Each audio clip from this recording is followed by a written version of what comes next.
Hello Healthizen, welcome back to Dear Doctor.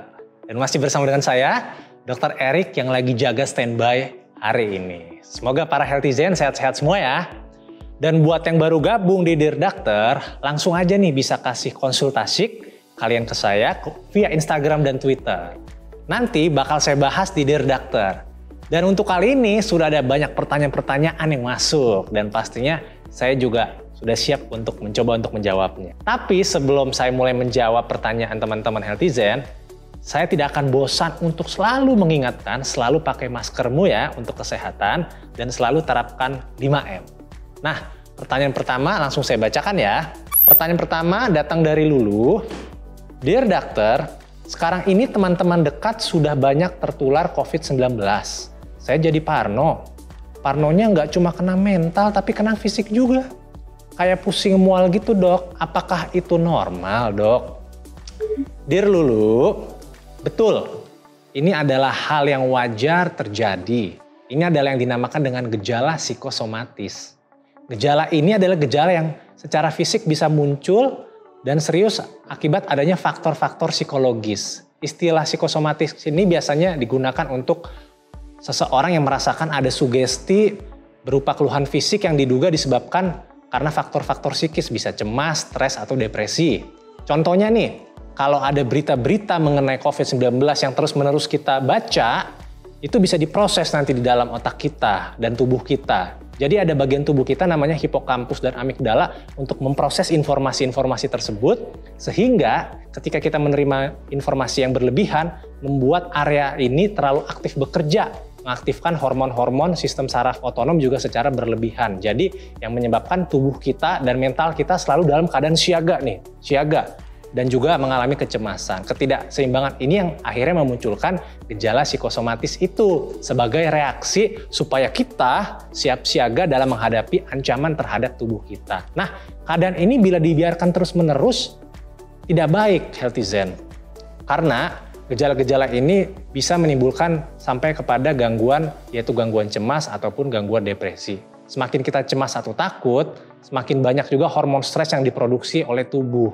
Jadi, semakin besar kemungkinan kita jatuh ke dalam sakit. Semakin besar juga resikonya bila kita ini akan benar-benar terpapar virus corona. Semoga bisa dipahami ya. Kita lanjut ke pertanyaan selanjutnya yang datang dari Anna Rieta. Dear Doctor, teman saya ngerasa nggak perlu divaksin, soalnya sudah pernah kena COVID. Ini gimana kalau kasusnya begini dok? Dear Anarita, edukasi untuk meningkatkan pemahaman adalah hal yang penting untuk dilakukan pada temannya ya. Jadi edukasi yang paling penting. Pada dasarnya, sistem kekebalan tubuh manusia itu mampu mengingat virus, bakteri atau parasit yang pernah masuk ke dalam tubuh. Jadi ada pengingat di dalam tubuh kita. Dengan demikian, tubuh akan lebih cepat memberikan reaksi untuk melawan serangan yang sama di kemudian hari, sehingga tidak sampai terjadi infeksi lagi. Hal ini juga berlaku pada orang-orang yang telah sembuh dari COVID-19. Setelah sembuh, mereka memiliki antibodi alami yang mampu mengenali dan melawan virus corona. Meskipun belum diketahui secara pasti berapa lama antibodi itu bisa bertahan melindungi tubuh dari virus corona. Memang sudah ada studi yang menunjukkan bahwa antibodi para penyintas COVID-19 bisa bertahan hampir 8 bulan setelah sembuh. Namun hal ini masih perlu diteliti lebih lanjut. Jadi masih ada kemungkinan seseorang terinfeksi virus corona kembali meski sebelumnya telah sembuh dari COVID-19. Itulah alasannya mengapa penyintas COVID-19 tetap perlu mendapatkan vaksinasi. Dengan vaksinasi, kekebalan tubuhnya akan lebih kuat dan risikonya untuk terkena infeksi virus corona kembali akan lebih kecil. Semoga jelas dan bisa dipahami ya. Lalu selanjutnya pertanyaan dari Golden Monkey. Dear Doctor, pacar saya kena COVID terus maksa saya buat nemenin, kalau enggak dia ngancem putus dok. Dear Golden Monkey, orang yang sedang positif COVID tentu sangat berpotensi menularkan ke orang lain. Tentu kan nggak ada ya seorang pun yang ingin positif COVID-19. Coba kamu berikan pemahaman kepada pacarnya bahwa penyakit ini menular dari seorang ke orang lain. Jadi mau pacaran, suami istri, atau apapun punya resiko yang sama untuk menularkan. Gejalanya pun bisa berbeda-beda. Oleh sebab itu diperlukan adanya isolasi mandiri sampai batas waktu tertentu agar menghindari penularan ke orang lain.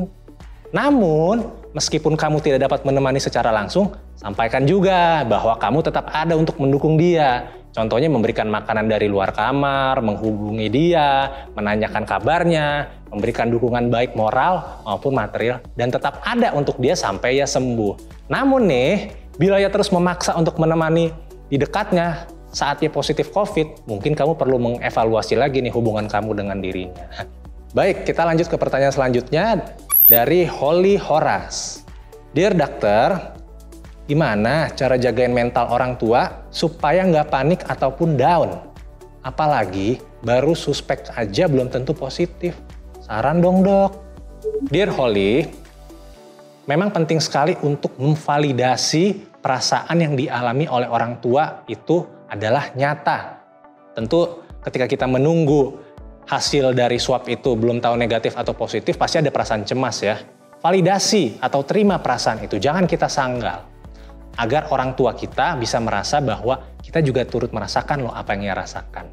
Bantu juga untuk mengalihkan pikiran-pikiran terkait kemungkinan positif COVID dengan pikiran lain yang bisa membuat senang, seperti bagaimana berkumpul dengan keluarga, rencana-rencana yang akan dilakukan bila pandemi ini berakhir, agar kita tidak selalu fokus ke pikiran negatif tersebut. Yakinkan juga bahwa kamu akan selalu ada untuk menolong orang tua, apapun nanti hasil swab yang ada. Berikan juga pengertian bahwa siapapun saat ini bisa terkena COVID. Dan karena pengetahuan semakin maju, obat tata laksana terkait COVID juga semakin baik.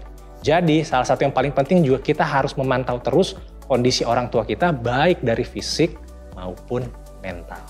Baik, untuk pertanyaan selanjutnya ada video nih yang masuk ke Instagram saya dari Dikum71. Yuk kita play ya dan kita saksikan bersama. Dear dokter, di masa pandemi gini saya butuh detox sosmed nggak ya dok? Saya suka kena panic attack gitu kalau lihat berita COVID-19. Dear Dikum71, pandemi COVID-19 ini membawa banyak sekali permasalahan baru dalam kehidupan kita.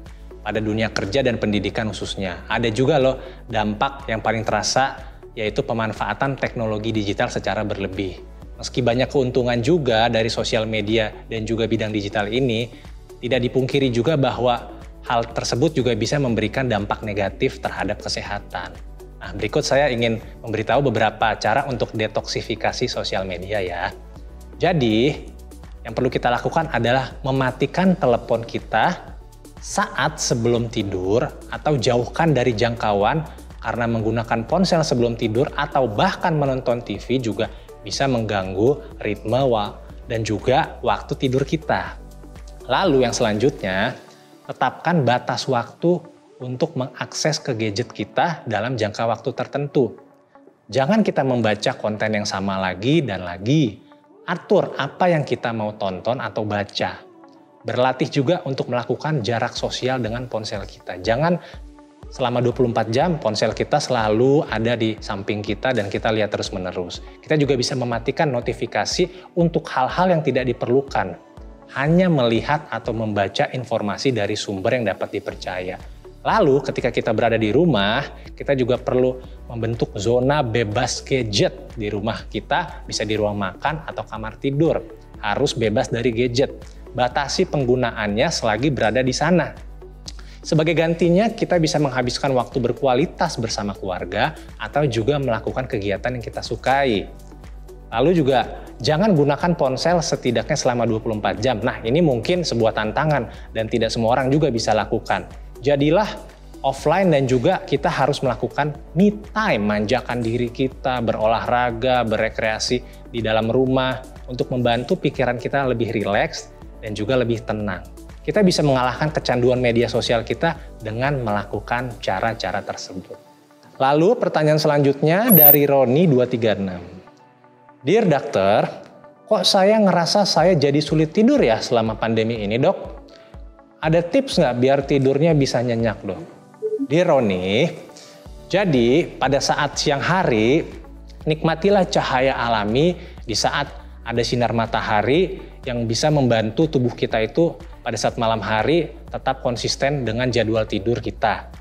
meskipun mungkin lebih sulit untuk keluar secara fisik dalam kondisi seperti sekarang, ada beberapa cara juga kok untuk tetap bisa menikmati sinar matahari. Misalnya kita keluar ke teras rumah kita, keluar dari rumah kita sebentar pada saat siang hari. Jika bekerja dari rumah, sebisa mungkin kita memposisikan diri kita di dekat jendela. Dan juga selanjutnya, kita juga bisa mandi air hangat nih sebelum tidur. Saya juga suka nih mandi air hangat supaya nyaman ya, membuat otak kita bisa lebih rileks dengan memicu pelepasan yang namanya melatonin secara alami agar kita bisa lebih mudah tidur. Tetap terhubung juga dengan orang lain ya. Ini alasan bagaimana istilah social distancing sekarang menjadi physical distancing. Sebab dengan terhubung dengan orang lain, ini juga bisa meredakan stres kita yang akan membantu kita untuk tidur lebih nyenyak di malam hari. Dan juga salah satu yang paling penting juga, kita harus bisa mengatur jadwal tidur kita secara konsisten.